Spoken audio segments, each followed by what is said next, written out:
Want to learn coding but have no idea from where to start, whether you are a student or just curious. So in this video I will show you how to learn coding from zero, step by step. Yes guys, and at the end of this video you will get one bonus tip also. So let's go. So जो सबसे पहला step है that is understand the basics, which is most important step. आप कितनी भी complex चीज़ें पढ़ोगे, कुछ भी, आपका बेस स्ट्रांग नहीं होगा, बेसिक्स क्लियर नहीं होंगे तो हमेशा आपको कन्फ्यूजन होगा ही, है ना. सो आप क्या करोगे, कोडिंग क्या है, कोडिंग क्यों यूज़ करी जाती है, किस टाइप की कोडिंग्स होती हैं, कौन कौन सी प्रोग्रामिंग लैंग्वेजेस होती हैं, लाइक कौन सी प्रोग्रामिंग लैंग्वेज कहाँ यूज़ करते हैं, है ना. पूरा एक प्रॉपर जो होता है आपको सब चीज़ें पता होनी चाहिए. Okay. And if you want to go in web development field, so आप HTML CSS एंड जावास्क्रिप्ट इनसे स्टार्ट कर सकते हो. ये हमारे बेसिक्स हैं. ओके. सो अब बढ़ते हैं हम स्टेप 2 की तरफ. Step 2 is choose the right resources, which is most important part. अब यूट्यूब पे, इंटरनेट पे आपको 1000 ऑफ वीडियोस एंड रिसोर्सेज मिल जाएंगे. अब अगर आप सब देखोगे तो आप कंफ्यूज हो जाओगे. आपको क्या करना है, जस्ट पिक वन जो भी आपका फेवरेट हो, है ना. लाइक आप free code, camp code academy, ये W3 स्कूल, बहुत सारी मतलब कोडिंग पेजेस, वेबसाइट्स हैं, है ना. या फिर आपका कोई फेवरेट यूट्यूबर है, पिक वन, है ना. आप कोई भी, लेट सपोज आप HTML सीख रहे हो, तो आप ऐसा नहीं कि आपने एक टॉपिक यहाँ से पढ़ा, दूसरे टॉपिक आपने उस पेज से पढ़ लिया, उससे इस यूट्यूब वीडियो से नहीं. एक कोर्स फिक्स करो, उसी के सारे टॉपिक्स जो हमारा पेज ऑफ कंटेंट होता है, एक लाइन बाय लाइन आप उसी से पढ़ो. 10 जगह देखोगे 10 कन्फ्यूजन्स होगी. टॉपिक डिसाइड करो, एक रिसोर्स देखो और उसी रिसोर्स को फॉलो करो. Okay, so you can choose that. अब बढ़ते हैं थर्ड वन की तरफ. थर्ड है हमारा प्रैक्टिस वाइल यू लर्न. अब ऐसा नहीं होता आप सोचोगे पढ़ लिया अब तो सब कुछ आ गया, अब तो कोई ज़रूरत नहीं है, मेरे को काम मिलेगा, मैं तो प्रो की तरह काम करूँगा. ऐसा नहीं. अगर आप प्रैक्टिस नहीं करोगे तो आप कितना भी पढ़ लो, मतलब कितनी भी आपको लगेगा आपने एकदम प्रो हो गया, आपको सब चीज़ें आती हैं, बट जैसे ही आप लिखने बैठोगे ना, मतलब मैं आई एम 200% श्योर, मैं लिख के देती हूँ कि आप एक वर्ड लिखने के बाद फिर आप सोचोगे ब्रैकेट स्पेस के बाद था, ये स्पेस के पहले था, ब्रैकेट के बाद कैपिटल में लिखना है, स्मॉल, कन्फ्यूजन होती है, दैट इज़ नॉर्मल, है ना. सो आप क्या करोगे, उसी के साथ साथ छोटे छोटे चीज़ें बनाते चलो. लाइक जैसे आप अगर वेब डेवलपमेंट सीख रहे हो तो कैलकुलेटर बना लिया, वेब पेज में कोई सेक्शन बना लिया, कुछ छोटी छोटी चीज़ें बना ली, है ना. मतलब एक एक पार्ट का, ऐसा नहीं कि पूरा.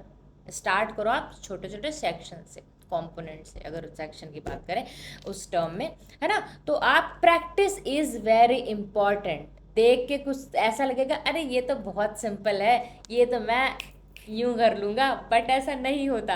देखने के बाद मतलब मोस्ट ऑफ द, मतलब आप कमेंट में बताना मुझे, और मैं क्योंकि इसके लेकर मैं श्योर हूँ कि सबके साथ ये होता है कि आपको ट्यूटोरियल देखोगे आपको लगेगा अरे तो कितना सिंपल है, जैसे ही आप खुद लिखने बैठोगे स्टक हो जाओगे आप कि क्या करना है ना. तो दैट हैपन्स. तो आप प्रैक्टिस ज़रूर करो. ओके. अब पढ़ते हैं फोर्थ वन की तरफ. Fourth one is build real projects. अब आप छोटे छोटे, ऑफकोर्स आपने छोटे छोटे कंपोनेंट्स बना लिए, प्रैक्टिस कर ली, तो आपको क्या हो गया है, जो सिंटैक्स होते हैं, जो उसमें टर्म्स होती है, प्रॉपर्टीज़ होती हैं, वैल्यूज़ होती हैं, अब आपको उसकी प्रैक्टिस हो गई है ना. तो अब क्या आप बड़े प्रोजेक्ट्स बना सकते हो ईजिली, राइट. सो अब आप क्या करोगे, थोड़े से बड़े प्रोजेक्ट्स पिक करो, लाइक पोर्टफोलियो वेबसाइट हो गई, कोई ई-कॉमर्स वेबसाइट हो गई, या वेदर ऐप हो गया, क्विज ऐप, इस टाइप के प्रोजेक्ट्स आप कोई पिक कर सकते हो, जिससे क्या होगा आपको फ्लो और अच्छा बनेगा कि आप पूरी फुल्ली वेबसाइट किस तरह से बना सकते हो. सो ये ज़रूर करना है आपको.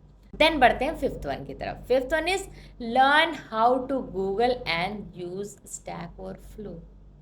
स्टैक ओवरफ्लो तो सब जानते होंगे, लेकिन आप देखो, पढ़ना तो इज़ इम्पॉर्टेंट, आपको नॉलेज होना चाहिए, लेकिन जिसको अच्छी तरह से गूगल, इंटरनेट यूज़ करना आता है ना, उसको कुछ नहीं भी आता होगा तब भी वो क्विकली कर लेगा, क्योंकि सर्च करने की जो पावर होती है ना वो बहुत इम्पॉर्टेंट होती है. कैसे टर्म से आप सर्च कर रहे हो, इंटरनेट पे सब कुछ दिया है, है ना।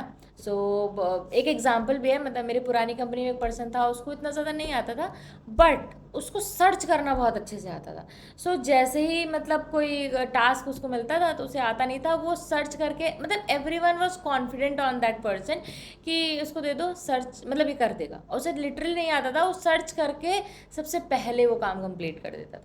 तो आपकी सर्च की कैपेबिलिटी जो है वो आप इंक्रीज करो कि किस तरह से आप सोल्यूशन फाइंड कर सकते हो ऑन इंटरनेट, या फिर स्टैक ओवरफ्लो पे प्रॉब्लम के सोल्यूशन अगर कोडिंग की बात करें तो वहाँ पे दिए रहते हैं, तो आप वो कोडिंग के सोल्यूशन स्टैक ओवरफ्लो पे कौन सा करेक्ट है, मल्टीपल सोल्यूशन लोग देते हैं, कौन सा करेक्ट है ना, तो वो कैसे चूज़ करते हो, तो आप इसका बहुत अच्छे से आपको प्रैक्टिस और आपको एक्सपर्टीज इसमें लेनी है। ओके, अब बढ़ते हैं हम last one which is sixth one is join a community.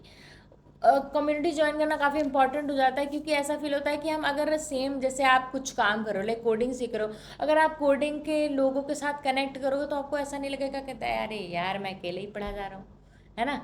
मुझे भी ऐसा कभी कभी फील होता है कि यार मैं अकेले वीडियो, अकेले शूट करती, अकेले वीडियो बना रही हूँ, अकेले ही सारा काम कर रही हूँ, है ना। फिर ज़्यादा अच्छा रीच नहीं आता तो और डीमोटिवेशन होता है, कमेंट्स वगैरह कम आते हैं तो और बुरा लगता है। तो ऐसा लगता है, फिर सम टाइम लगता है कि नहीं यार, मतलब थोड़ा सा पॉज ले लेते हैं। ये होता है डिमोटिवेशन कब, जब आपकी सराउंडिंग वैसी नहीं होती है। अगर आप जो काम कर रहे हो आप उसी same same group of people से सराउंडेड होगे, लाइक अगर कोडिंग आप करते हो तो कोडिंग के पीपल से सराउंडेड होगे, तो क्या होगा, तो आप जब बात भी करोगे ना तो बात में ऐसे फालतू की बात नहीं होगी, है ना। वो कोई पता है आज तो मैंने ये प्रॉब्लम सॉल्व करी, आज ये प्रॉब्लम सॉल्व कर रहा था तो ये प्रॉब्लम में फंस गया मैं, है ना, फिर मैंने फिगर आउट किया, तो आपकी बात भी उसी टाइप की होगी। तो इसलिए आप ऐसी कम्युनिटीज़ ज्वाइन करो जिससे क्या होगा, आपका मोटिवेशन बूस्ट होगा और आप और ज़्यादा कोडिंग को टाइम दे पाओगे, और आपको ऐसा नहीं लगेगा that you are not the only one who is doing this, there are so many people, है ना। सो आप जैसे डिस्कॉर्ड वगैरह हो गया, इवन इंस्टाग्राम पे भी बहुत सारी अब तो मतलब पेजेस बन गए हैं, है ना, सारे हैं, रेडिट एंड ऑल, तो उस टाइप के आप कम्युनिटी ज्वाइन कर लो और उनके साथ कोलैबोरेट करके काम करो। ओके, सो यही थे हमारे 5 important tips to learn coding. अब बढ़ते हैं हम बोनस की तरफ। Bonus tip, keep going even when it's hard also. क्योंकि देखो, आपको कभी कभी ऐसा लगेगा कि अरे यार मुझसे नहीं हो रहा है, आपको ऐसा लगेगा यू आर डम, है ना, बहुत सारी चीज़ें होंगी, तो that is the just part of process. ये प्रोसेस होता है, हमें मुझे भी ऐसा लगता था शुरू में कि मेरी जॉब नहीं लगेगी, मैं इतना कैपेबल नहीं हूँ, बट अभी ऐसा नहीं है। I am doing job in like very good company, I am also just like running YouTube channel, Instagram, multiple things, website, है ना। तो ऐसा नहीं होता है, बस आपको स्टॉप नहीं होना है, फुल स्टॉप नहीं लगना चाहिए, जस्ट कीप गोइंग। और ऐसा एक टाइम आएगा जब आप देखोगे आपका वन डे, एंड जब आप वहाँ पे पहुँच जाओगे तब आप देखोगे, then you feel like oh magic happens. Okay, so आप मेरी पहली यूट्यूब की वीडियो देखोगे और अभी वीडियो देखोगे, मतलब आप फिर मुझे पहचान नहीं पाओगे, है ना। मैं अभी अपनी पहली वीडियोस नहीं देख पाती, मेरा मन करता है मैं डिलीट कर दूँ, बट वॉट आई लर्न, बात करने का तरीका, confidence, so many things I have learn. So ये हमारी जर्नी का एक प्रोसेस है कि आप धीरे धीरे चीज़ें, पहले आपको फोर्सफुली करना पड़ता है थोड़ी चीज़ें, जैसे है ना कि आपका मन नहीं भी कर रहा है, देन स्टिल आप थोड़ा थोड़ा सीखो, धीरे धीरे करो, फिर आपका इंटरेस्ट बनेगा, जब आपको चीज़ें समझ में आने लगेंगी तब आपका इंटरेस्ट बढ़ने लगेगा। Okay, so just keep going and all the best, I am here for you. अगर कोई डाउट होता है you can just ask me on the comment section and just keep coding. Okay, so hopefully video पसंद आया होगा, अगर video पसंद आया है देन जस्ट प्यारा सा कमेंट ज़रूर ड्रॉप करना। मिलते हैं नेक्स्ट वीडियो में, till then bye guys, take care and keep coding. Okay.